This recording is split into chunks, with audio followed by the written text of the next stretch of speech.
Gravité et émotion hier soir a joué les tours. Une semaine après l'annonce de la suppression de 730 postes chez Michelin, le maire avait convoqué un conseil municipal exceptionnel pour évoquer l'avenir du site et de ses salariés. Reportage Patrick Ferré, Cyril Duton.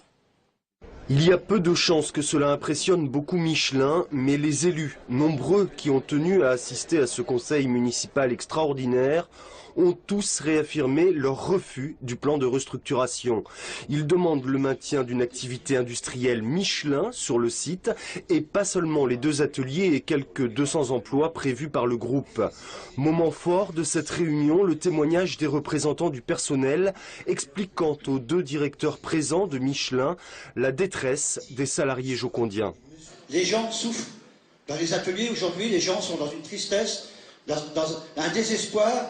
C'est un peu comme si leur père les foutait à la porte. On les jette dehors.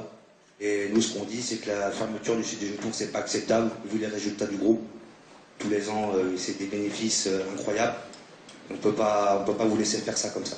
Dialogue de sourds avec une direction qui rappelle, graphique à l'appui, l'effondrement du pneu poids lourd et fait prévaloir la logique économique. En fin de séance, le conseil municipal a voté à l'unanimité une motion rejetant la décision du manufacturier.